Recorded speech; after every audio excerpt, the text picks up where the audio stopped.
નમસ્કાર ખેડૂત મિત્રો, જય જવાન જય કિસાન. આપણી યુટ્યુબ ચેનલમાં સર્વેનું સ્વાગત છે.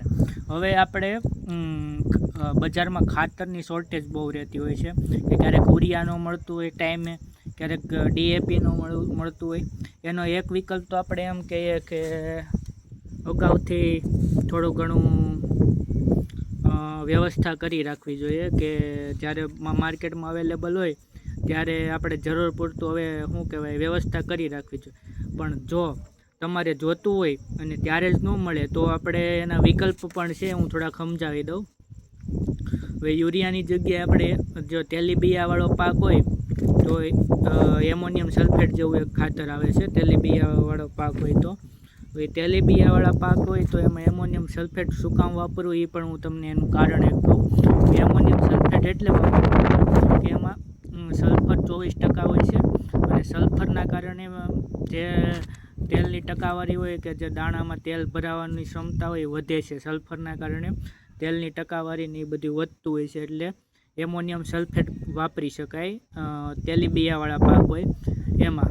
બીજી વાત કરીએ તો જો પાતળી પટ્ટીવાળા ગમે એ હોય ને, પાતળી પટ્ટીવાળા એટલે કે નેરો લીપ કહેવાય ઇંગ્લિશમાં, અને તમે આપણે ગુજરાતીમાં હું વાત કરું તો પાતળી, આમ પોળા પાન નહીં, પાતળા પાન હોય ને એમાં નેનો DAP તમે નેનો યુરિયા નહીં વાપરવાનું.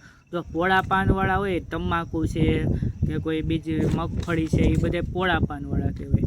પણ આ ઘઉં ને એ બધે કહેવાય ને એ ટૂંકમાં પતલા પાનવાળા કહેવાય, આમ ચપટા પાનવાળા. એટલે એમાં નેનો યુરિયા નેનો DAP કામ નહીં કરે. નેનો DAP નેનો યુરિયા કામ કરતું નથી એવું નથી, કામ કરે છે. પણ બ્રોડ ડીપવાળું હોય ને એટલે આમ પોળા પાનવાળું એમાં બધે કરે જ છે કામ. એટલે એ એક નેનો યુરિયાનો વિકલ્પ છે કે એઝેટોબેક્ટર જે હવામાનનો જે નાઇટ્રોજન છે એ નીચે ફિક્સ કરે છે. એમાં હું વાત કરું એઝેટોબેક્ટરની, તો એઝેટોબેક્ટર જે હવામાં છે એ મુક્ત રીતે હવામાંથી 20 થી 40 કિલો જેવો નાઇટ્રોજન ફિક્સ કરતો હોય છે, અને એ આપણે 1 ફૂટ સુધી કામ કરે છે. એટલે કે જમીનમાં 1 ફૂટ સુધી હોય તો 15 થી 30 સેન્ટીમીટરે હોય તો સારામાં સારું કામ કરે છે. ત્યાર પછી આણંદની એક વેરાયટી છે ઓતન છે, એમાં ટૂંકમાં કલ્ચર કહેવાય, ABA1 એનું કલ્ચર પણ છે.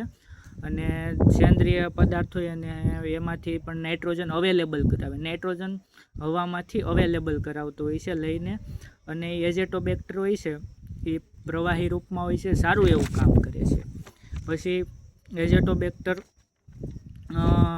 સારો એવો 20 થી 40 કિલો જેવો એ એક આપણે હોતન છે. પછી વોટર સોલ્યુબલમાં 19 અને 12 જેવા, અને કેલ્શિયમ નાઇટ્રેટમાં 15.5% જેવો નાઇટ્રોજન હોય છે. એટલે આ બધાએ નાઇટ્રોજન યુરિયા ન હોય તો વોટર જો સ્પ્રે કરવાનો થાય તો આ પણ જે મેં 12 ગ્રેડના પછી કેલ્શિયમ નાઇટ્રેટ છે, એમાં 15.5% જેવો નાઇટ્રોજન હોય છે, એ પણ સારા હોય છે. બીજું વાત કરીએ તો DAP.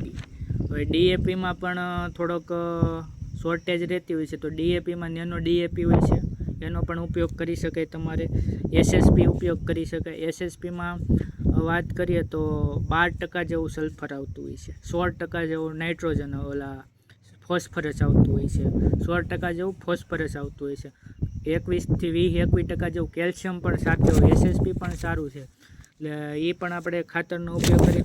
NPK ગ્રેડના આવે 20-20-0-13 જેવા, પછી બીજા NPK ગ્રેડના આવતા હોય છે, એ પણ વાપરી શકાય છે DAPના વિકલ્પમાં. પછી એક આવે છે PSB culture, phosphorus soluble culture કહેવાય. એ ફોસ્ફરસ અવેલેબલ કરે. દાખલા તરીકે તમે DAP નાખ્યું તો DAPની મિકેનિઝમ એવી રીતે હોય છે કે DAPમાં તમારે એ છે ને એ અવેલેબલ કરાવે. જો અસ્થાયી રૂપે હોય અને સ્થાયી રૂપે ફોસ્ફરસ સોલ્યુબલ બેક્ટેરિયા જે હોય છે એ કામ કરી અને ફોસ્ફરસને અવેલેબલ એટલે પ્લાન્ટને જોતા સ્વરૂપમાં ફેરવતો હોય છે. એટલે ફોસ્ફરસ સોલ્યુબલ બેક્ટેરિયા પણ સારા હોય છે. રેડી. પછી બીજી વાત કરીએ તો એ રીતે બધું હોય છે. પછી આપણે નોન કેમિકલ જેવી વાત કરીએ તો એમાં આપણે વર્મી કમ્પોસ્ટ ઉપયોગ કરી શકાય, સિટી કમ્પોસ્ટનું હોય એ પણ ઉપયોગ કરી શકાય. પછી પ્રોમ ખાતર આવે છે એ પણ સારું આવે છે. ફોસ્ફરસ રિચ ઓર્ગેનિક મટીરિયલ એનું નામ છે. Fertilizer FOM fertilizer organic manure પણ આવે છે. ફોસ્ફરસ રિચ ઓર્ગેનિક મેન્યુર પણ આવતું હોય છે.